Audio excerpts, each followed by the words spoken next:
Well, good morning, everybody. I have to tell you the unspoken conversations you miss up here.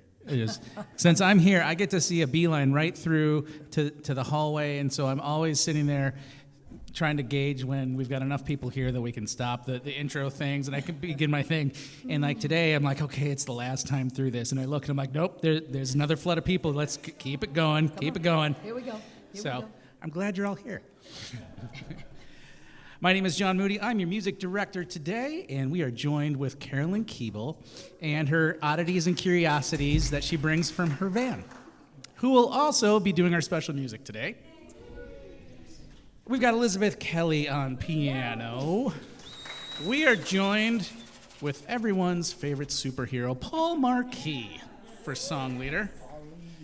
So if you are available and able, please stand as we start our congregational songs.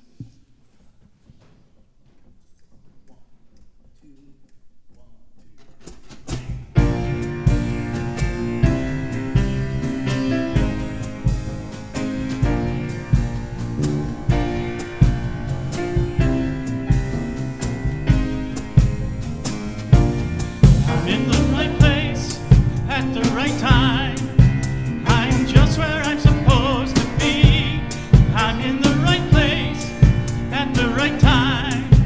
I am just where I'm supposed to be. I'm in the right place at the right time. I am just where I'm supposed to be. I'm in the right place at the right time. I am just where I'm supposed to be. Oh, my soul is welcome here.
Good morning, Unity of Kalamazoo. I am Beth Odekirk, your platform person for today. It is my great honor to do that duty, in addition to lighting our spiritual candle here, which was a critical part of our start of the service. So we welcome in our spirit and use that light to remind us of why we're all here together today. I would like to say welcome to all of the people I see wearing name tags today. We have lots of people that are new faces here in Unity Kalamazoo this morning, so I really love seeing that. Everybody who's watching us online, welcome, and everyone who will watch the service later as a recording on YouTube this week. We appreciate all of you connecting with us in whatever way works for you.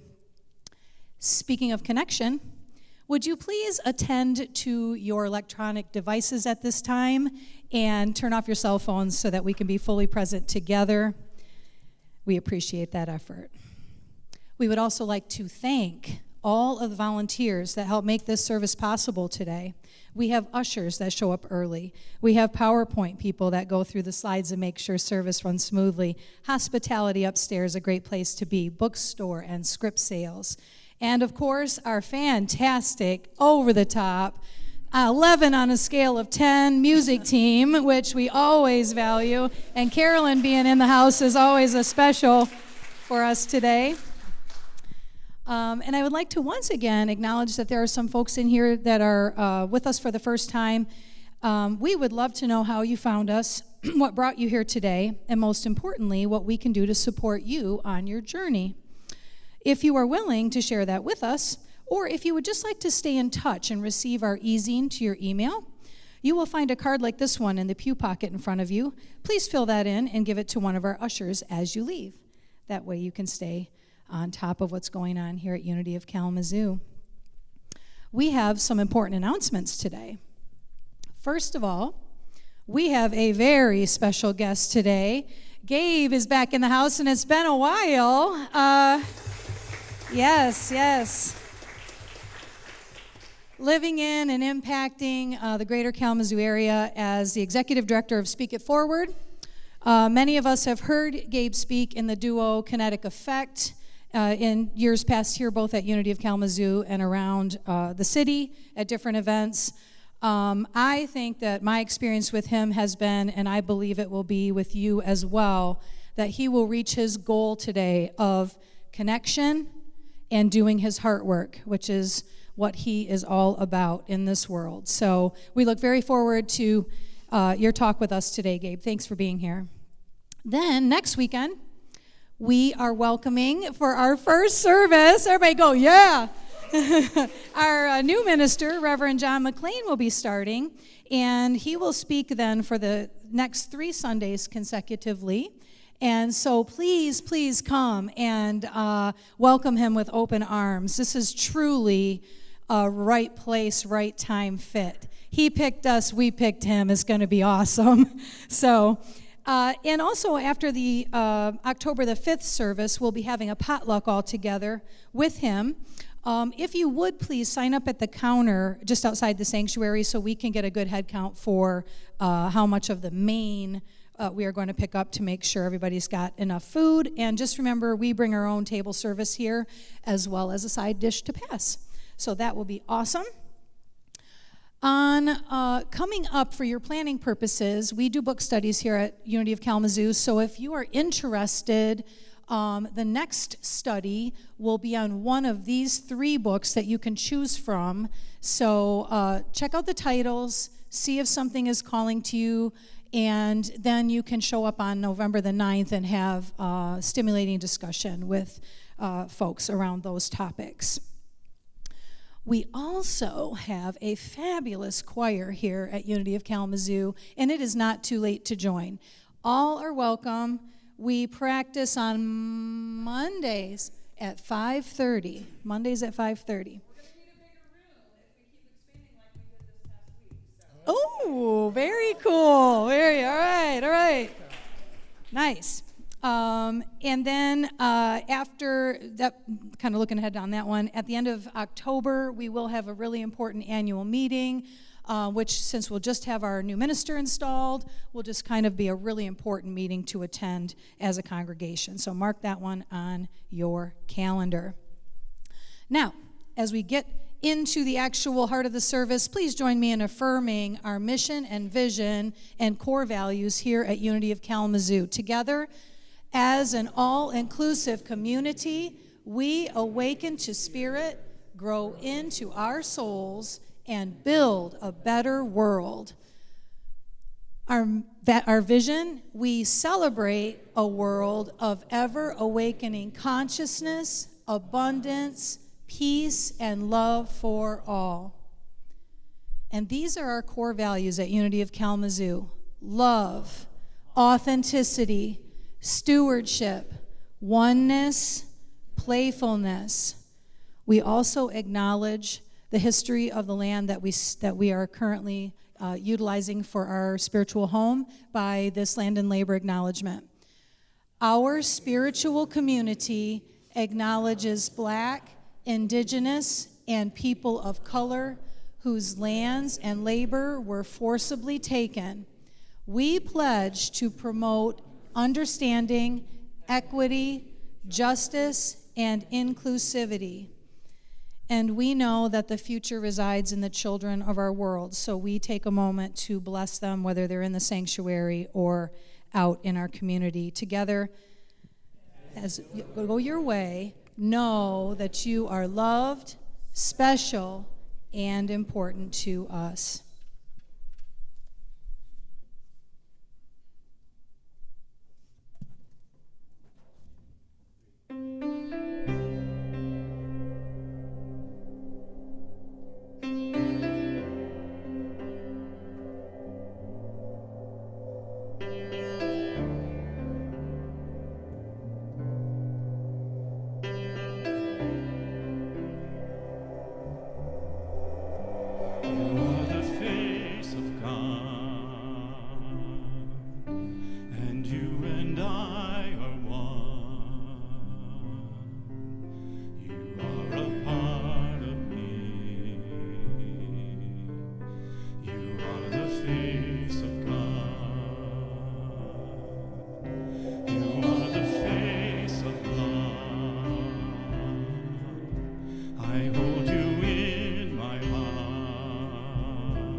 face of God.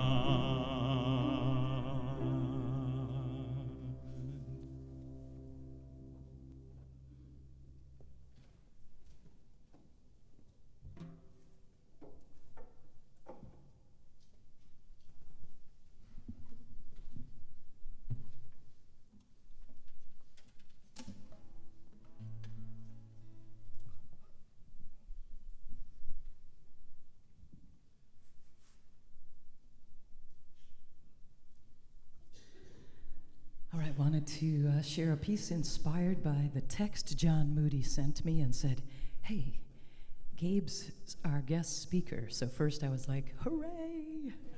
I'm ready to have my heart blown open and soul renewed by the wise words of this one among us. It's really wonderful to be in a community with Gabe and the artists that we have here in this place we call home. This is a tune, actually one of my beautiful colleagues, Ginny Caldwell. She wrote this in her work as a hospice music therapist. So oftentimes with individuals at end of life, one of the very things they're experiencing is a great deal of struggle to wrap things up, to find peace, to find meaning, to find resolve, to find release and a way to accept and surrender. So these are the words of one of her wise souls that she sat with and was able to create this as a legacy song for that individual and their family, and became part of a collection of music from hospice music therapists, and has gone on to serve a much broader community thereafter.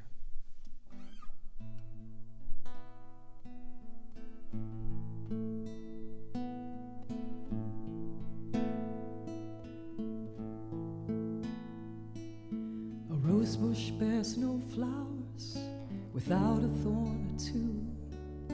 A butterfly is helpless when the struggles are too few, and the trials that we encounter serve a purpose in each life.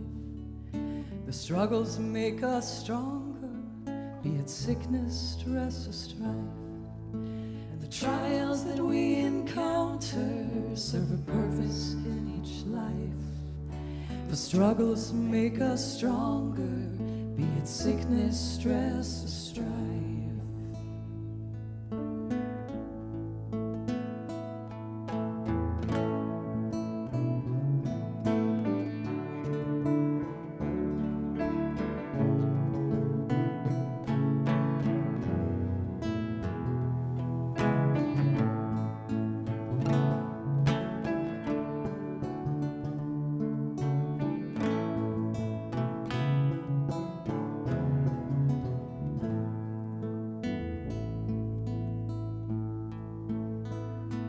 Butterfly cannot leave its small world without a struggle at release. Weakness would engulf it, and its flying powers would cease. And the trials that we encounter serve a purpose in each life. The struggles make us stronger, be it sickness, stress, or strife. The trials that we encounter serve a purpose in each life. The struggles make us stronger, be it sickness, stress, or strife. Yes, the trials that we encounter serve a purpose in each life. The struggles make us stronger, be it sickness, stress, or strife. Be it sickness, stress, or strife.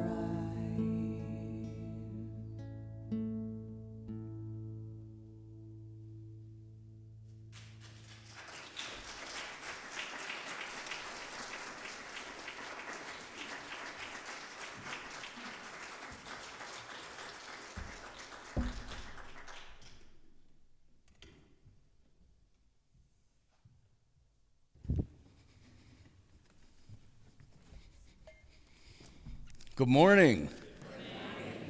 How's everybody doing? Good. That's not what I hear when I usually ask people these days. I'm glad you're all good, so I don't really need to say anything then. No, I'm just kidding. It's really wonderful to be back here, and I love being able to connect in community. And you know, I was thinking, like, man, isn't it like when Jimmy Fallon got the Roots? You guys are awesome. So I'm going to split the meditation today because I want to have a little bit of a drop you in a little bit before, but I want to do a little examination afterwards as well. So I'll invite you all to come into a comfortable seated position, whatever feels best for you. I usually like to have my feet feel solid on the ground if they reach. I'm only 5'7", so sometimes they dangle. And if it feels safe and comfortable for you, I invite you to close your eyes. Taking in a few deep breaths.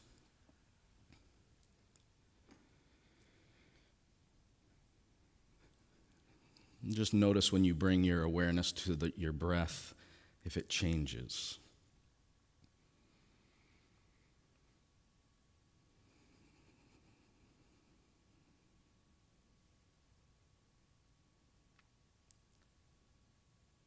And after you feel like your breath has found its natural rhythm,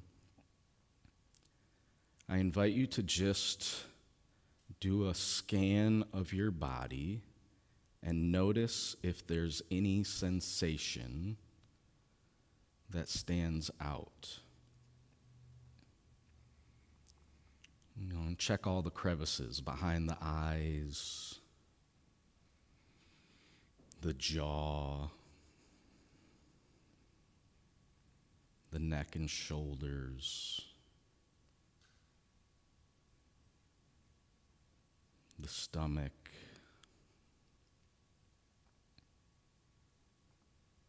the legs,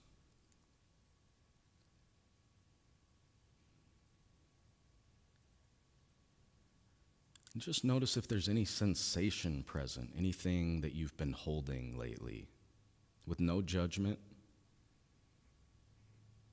no directive to change it,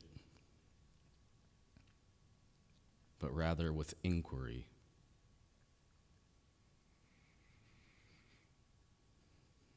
And notice if there's a label that pops up with it, if it's pleasant, if there's nothing, if there's numb, if there's something that maybe your mind is telling you that's unpleasant. And again, without any need to change, just noticing.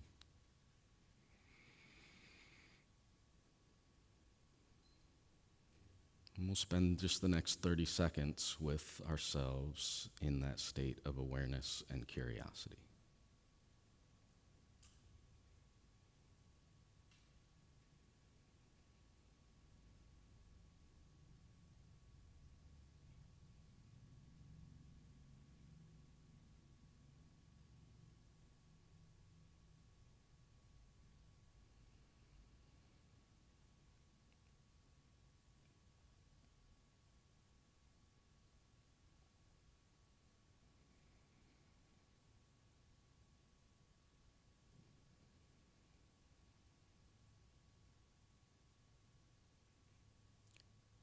Before coming out, notice as you were scanning if your breath changed.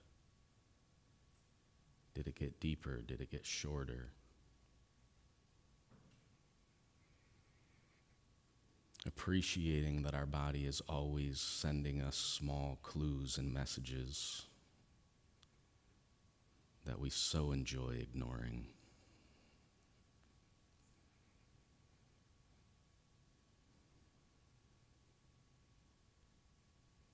Let's take one last deep breath, thanking our bodies, thanking our community for showing up for each other, thanking ourselves for showing up. And whenever you are ready, no rush at all. I invite you to slowly open your eyes or lift your gaze back into the space.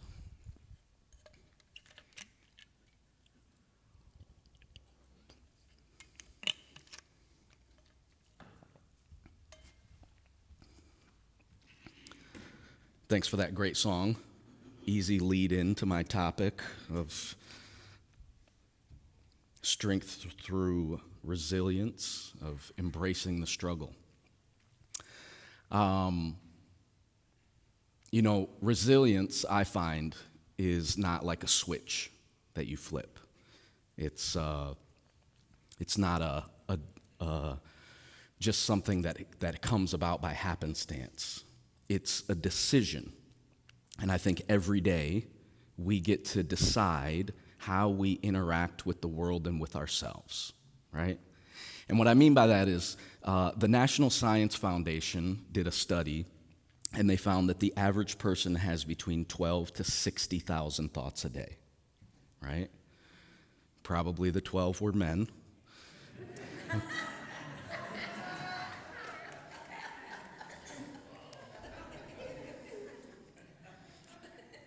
But every day we get a choice, right, to choose what we're connecting with. And I look at it as like anything that you would train for. You put in reps, you put in time. And so if we're facing these things and we're feeling that like it's so overwhelming, I can't do this, I don't want to do this, we are slowly ingraining and embedding that within our being. Whether we are aware of it or not, we are sending that message constantly to ourselves. And so even if you can catch one extra rep a day of, I got this, I can do this. You know what, I have the people around me. I'm choosing to focus on these other things. Because here's the other part of that study that I love, is that they found that 80% of those thoughts tend to lean towards the negative, okay? And it's not surprising when you think about it from an evolutionary standpoint. We had to find the things that were dangerous and scary to survive. The brain doesn't necessarily care if you thrive. It just wants you to live. So I want to find the things that are difficult so that I can avoid or protect or shield. And the good things, when they come along, great, but I don't survive from finding all those things. And 90 to 95% of those thoughts are the same ones that we had yesterday. Right? I love to think that every day I wake up, I'm like, I'm a whole new person. It's a brand new day. But if you ever catch yourself when you're doing something unconscious, like doing the dishes or mowing the lawn or folding laundry, anything that you just muscle memory takes over, that subconscious mind just floats, doesn't it? It just goes into stories. I have won so many arguments that never happened while I'm doing chores. You know what I mean? And it's sad because for me, it doesn't start like that, When I was a kid, I was just like goofy and playful, and I was sensitive, and, because of that, I got teased a little bit in school, you know what I mean? And sadly, as a kid, I didn't know this, so, I started training my mind in a different way. Like when I was in the second grade, I had this scarf that my grandmother had made for me. And I don't know why, but I loved this. It was like my safety blanket, And I lost it, and I got really upset. And when I mean upset, I mean like I was crying. And when I mean crying, I mean like I was, snot coming down my face type crying. And I'm at school, so I'm at least aware enough in the second grade that losing a scarf and having this emotional reaction is not going to make me cool, right? And this kid's like, what's wrong? Why are you crying? And I was able to very quickly make that analysis and go like, I need to make up a lie to justify this level of crying, right? What was the lie, Carolyn? What did I say? Close. I said my dad died. Yeah. I was 7, relax. I didn't know what I was doing. And so then, you're 7, that gets around the school pretty quick, And my teacher's like, why is this kid in school right now? And, the principal's concerned about me. And it's at least luckily at the end of the day. So, school gets let out and we're all waiting outside. And I'm standing outside waiting for my dad to pick me up. And so he pulls around in his white station wagon like he does every day after school. And all the kids are like, isn't that your dad? And I'm like, Dad, he's alive! And I like run to the car and I jump in and I give him a hug and a kiss. I'm like, let's get the hell out of here now.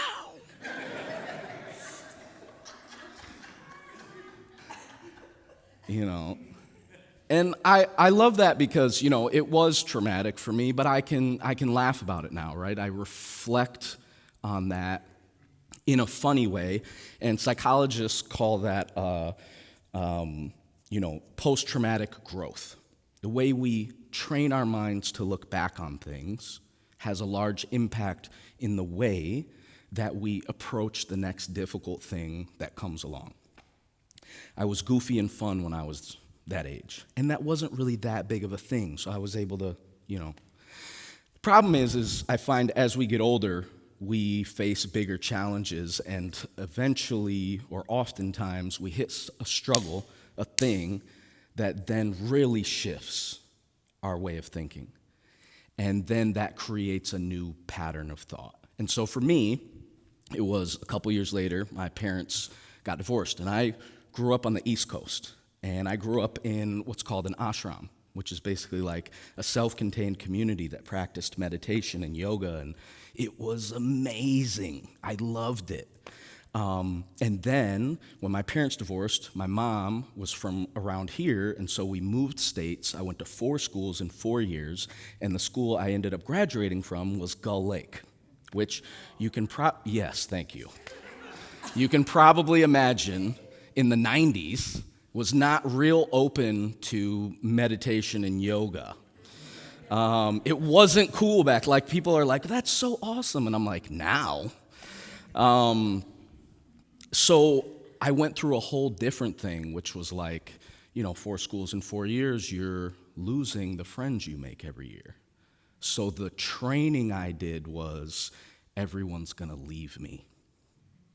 And then it was like having to be the new kid. And so the training I did was, how do I become a chameleon and figure out what people want me to be? And I forgot, that the flower does not bloom for the bee. The flower blooms, and the bee comes to the flower. And I was out there just waving my petals, trying to attract people, but I was attracting the wrong things to me. And it led me through a series of really bad choices growing up. And I won't get into them today, but let's just say I wasn't the kind of person that you wanted to come across when I was a teenager. I was not living up to the potential of who I was. I was living the opposite of that, because the stories I told myself began to become the messages I put out, and became what I found later in life to be the thing that I was attracting to myself. And so when I graduated from high school, I didn't have a lot of options, and so 3 days after I turned 18, I left for the military, and I was like, start over, chance to begin anew. And I went in, I was doing really good. I was stationed overseas in Germany, and for those of you who know me, you know that about 7 months into my enlistment into the military, I was diagnosed with cancer. And by the time they had found it, it had spread throughout my entire body. So I had a 14 by 6 centimeter mass of cancer in my abdomen. It had moved behind my lungs, into my neck. It was working its way towards my brain. And they told me if it had been another month before they found this, I'd be getting sent on home on terminal leave. They had to start chemotherapy the next day. And it was, in the moment, a very traumatic experience. But for some reason at that point, I started looking at things differently. And one of those reasons was my mom gave me this book by a woman named Pema Chodron, and she's an American Tibetan Buddhist. And the book was called When Things Fall Apart. And it was like the right message at the right time. So as I was going through the difficulties, she was talking about how difficulties make you stronger. And I started to view these things as a challenge for myself to embrace the difficulty in the moment and use them to let go of all the stuff that I had been holding on to for the past 9 years that wasn't me.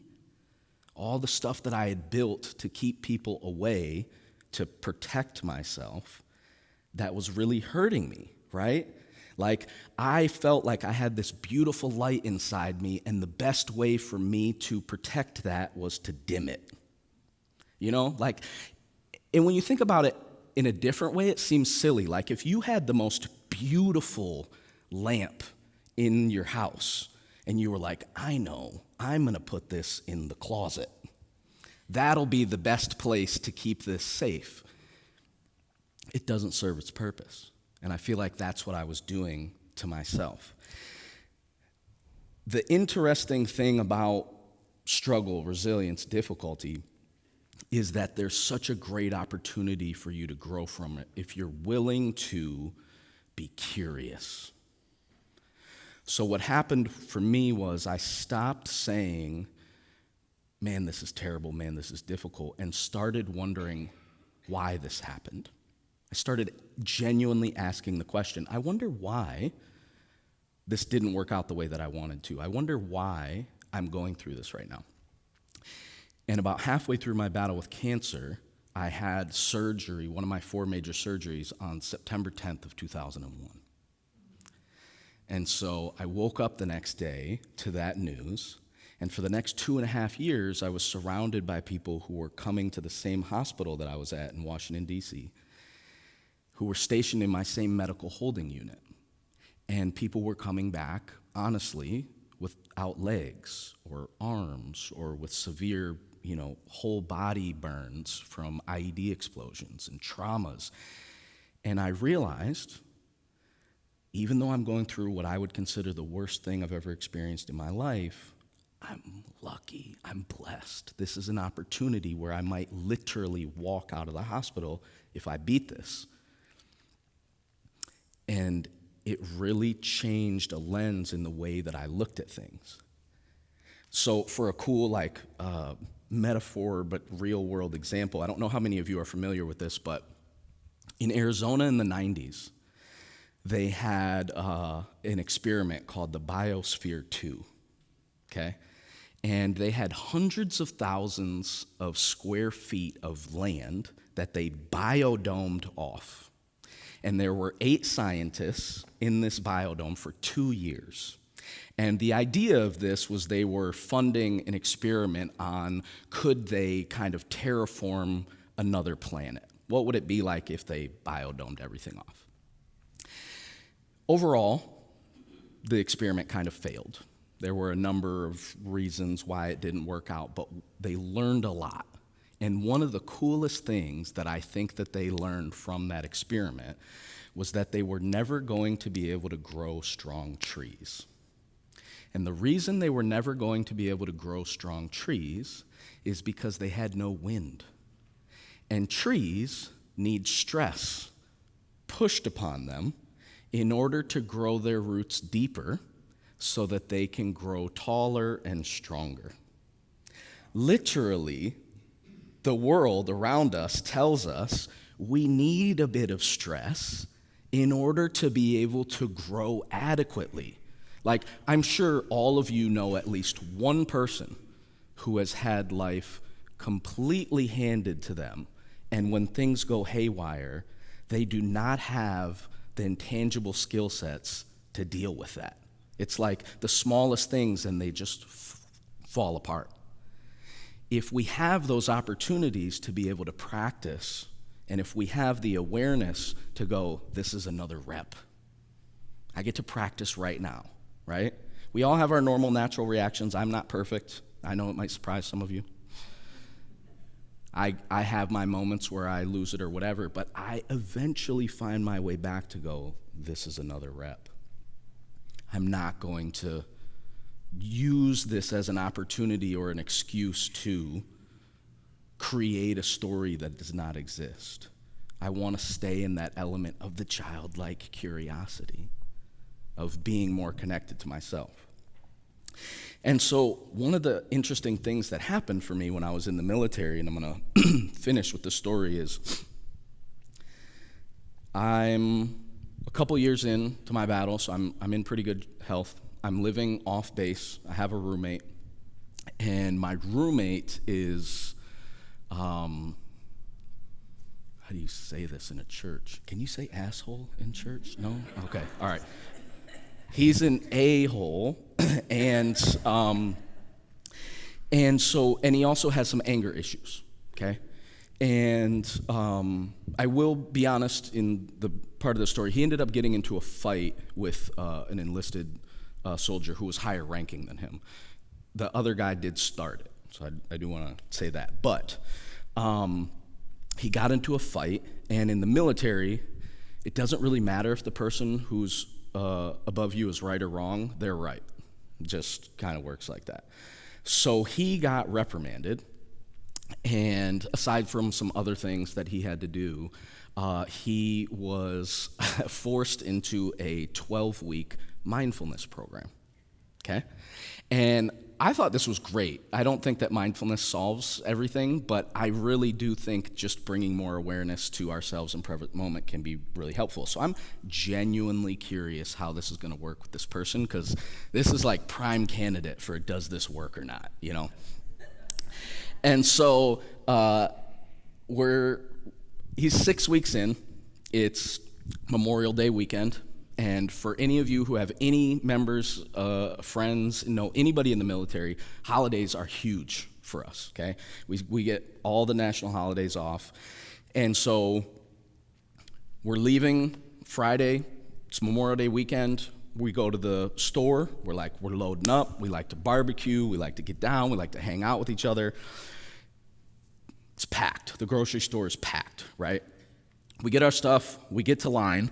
And in addition to being the A word, he's also type A, okay? And I don't know how many of you know a type A person, but there is often two ways to do things in life, right?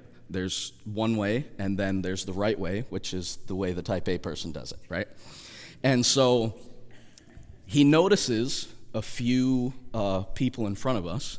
There's a woman probably somewhere in her maybe 60s, 70s. She's got one item and a baby in her arms. And for him, this is enough to irritate him, because that is what the express lane is for, one item, right? So she is inconveniencing us through her thoughtfulness in his mind. But so I'm a little concerned, because he is the type of person to say something out loud and cause a scene and disrupt everything. But we are also in our military fatigues, what we call our BDUs. And you never know in a military town who is in plain clothes that is an officer or sergeant or anybody who could, even a spouse, who could be like, yeah, your name's on your thing, I know exactly who you are, and I'm going to, you know. So I'm aware of this, and I'm like, oh, man. And I can see and I'm like, hey, this would be like a perfect opportunity to practice the things that you're learning in the thing. So I know you've been working on some breathing techniques. Maybe let's just try it as an experiment. You know, and I can see he's like disgruntled, but he's like, you know, all right, I don't want to get in more trouble. So I'm like, okay, we might be all right. The line progresses. Eventually, the woman gets to the cashier, and the cashier starts oogling over this baby. Like, I mean, genuinely, just like way over the top. And I'm like, oh, man. And I like look at him, and I can see in his face, and I'm like, relax, hey, like. And then the cashier reaches for the baby and takes the baby over. And in my mind, I'm like, this is it. And I'm like, there's nothing I can do at this point. And I look at him, and he looks at me, and he goes, it is a cute baby. And I'm like, thank goodness, right? I don't know if it was the breathing or if he just, you know, sometimes when you just take a moment. But it also doesn't change him from being an asshole. So we get to the cashier, and he has to say something, right? He has to mention that he noticed that the line got held up a little bit because she was oogling the baby, and it's very busy. And so as she's scanning, you know, he just makes a little side comment like, noticed you were really oogling over that cute baby. And she looks up, and she hears the cute part. And so she goes, thank you. She goes, that was my son. And my mom, she says, my mom brings him in once a day while I'm working so that I can see him, because like you, my husband was in the military, but he was killed while he was overseas in the line of duty. So I'm trying to support my family here, and I don't get to see him as much. And I just like looked at him, and he looked at me, and we were like, the stories, the reps that we are constantly going over in our mind about what is happening around us that are not necessarily true are all the time. And we walked out of the store, and he looked at me and he was like, I really don't know anything. And he was right. We don't. We are constantly creating our own worlds and our own realities through genuinely the experiences that we have. It's not necessarily a judgment, but this is what we do. We only know what's happening.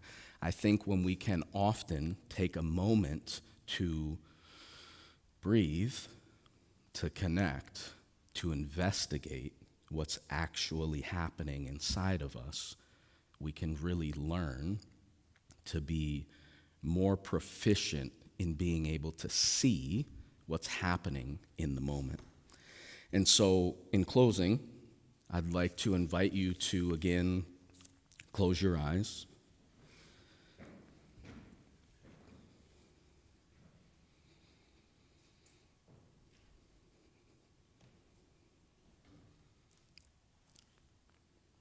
And notice if anything has shifted since you've come here today. Maybe you saw a really good friend that you were looking forward to seeing this week. Maybe you were moved by the music. Maybe a word or concept that was said touched your heart.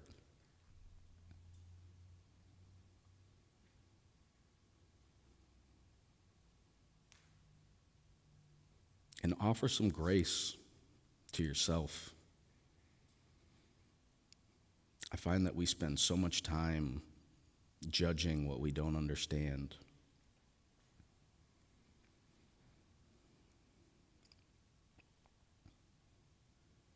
But if we can just take a moment to notice the humanity that's in front of us, that's around us, to have compassion, to stop allowing ourselves to be so divided, to be so certain that what we know is true, we might be able to connect more. That if we stay inside our perfect, righteous bubble, our trees might grow tall, but they'll be weak. They won't have the roots that we need to be able to survive the storm, because we need the storm to make us stronger. We don't become resilient in spite of struggle. We become resilient because of it. And the winds of life don't just bend us, they build us. They make us who we are. So if you take one thing with you today, let it be this. Don't curse the wind. Don't fear the storm. Allow it to push you deeper. Let it root you stronger. Because the winds are what make us strong and ultimately what make us who we are. So take these next few seconds just to feel into yourself, to allow your roots to grow a little deeper,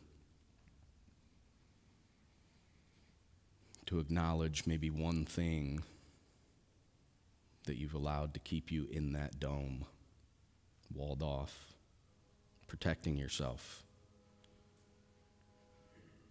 to thank yourself for doing the protecting, and to invite yourself to move in a different direction.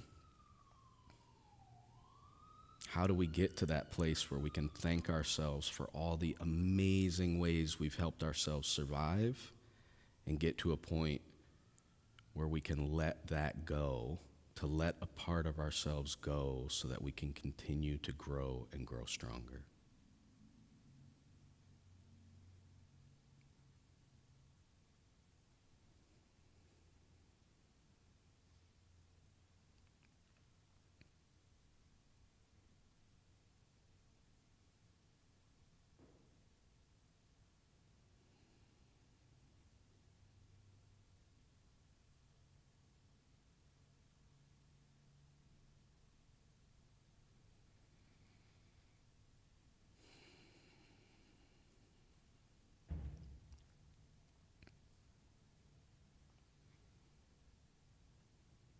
Taking in one last deep breath, and again, with no rush at all, take all the time you want. I invite you to slowly open or lift your eyes when you feel ready.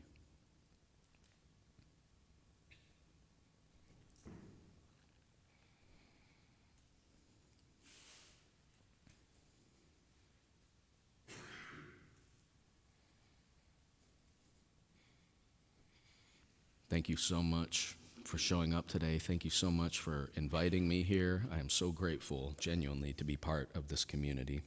I hope you all have a wonderful rest of your day.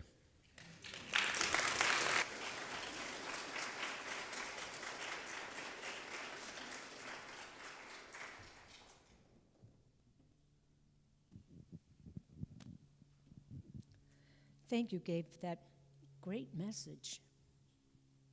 I love the wind. So if you would please join me in our board affirmation for September. We give of our love, creating a world that works in harmony. And as you get out your tithes and love offerings, please join me in the offertory blessing. Divine love, through me, blesses and multiplies all that I am, all that I have, all that I give, and all that I receive.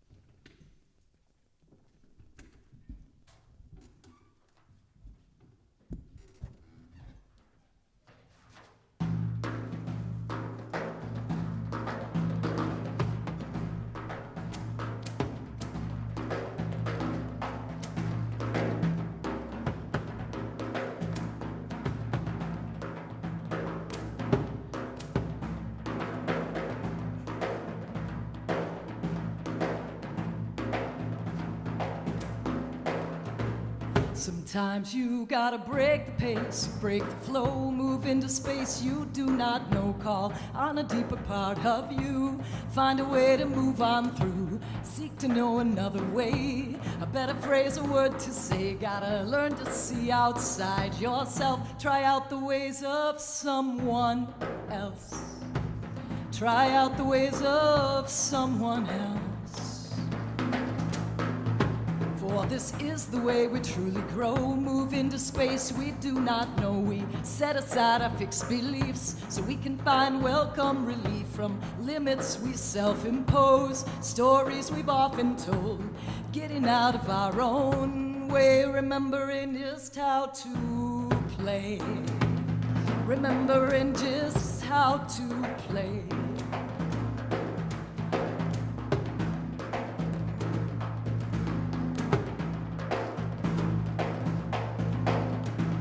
Sometimes you gotta break the pace, break the flow, move into space you do not know.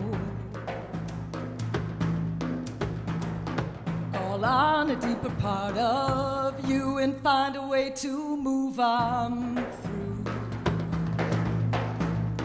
Gotta seek to know another way, a better phrase, a word to say. Learn to see outside yourself, try out the ways of someone else. Try out the ways of someone else. For this is the way we truly grow, move into space we do not know. We move,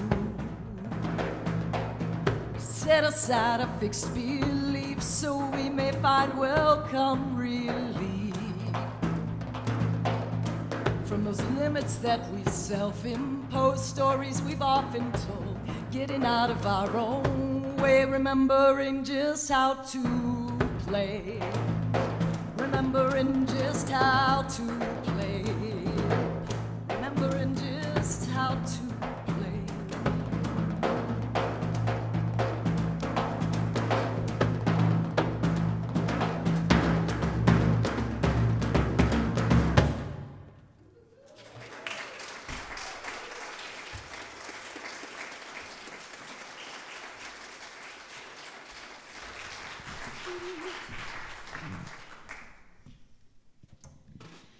That was amazing. Thank you, Carolyn. It always gives us the energy that we need to take that message from Gabe and let it ruminate, let it push us, let it strengthen our roots. That's what we like to do here at Unity of Kalamazoo, is provide us with that guidance and information to take into our week to build a better world. And as our ushers have come forward, let us pray. It is with deep gratitude that we accept these offerings given here today and throughout the week. Our financial support keeps the doors of our beloved church wide open for us, as well as those who are seeking a spiritual home that guides us all in a positive path to spiritual living. We share our resources to strengthen community organizations who in turn provide crucial support to people in need. We feel that cycle of abundance flowing through and around us now, helping to heal, increasing hope, and guiding each of us to our highest and best expression of ourselves. Thank you to all who give in so many ways. We are truly blessed. Amen. And as we bring our service to a close, I invite you to please stand as you are able and join me in affirming the prayer for protection. Together, the light of God surrounds us, the love of God enfolds us, the power of God protects us, the presence of God watches over us. Wherever we are, God is, and all is well.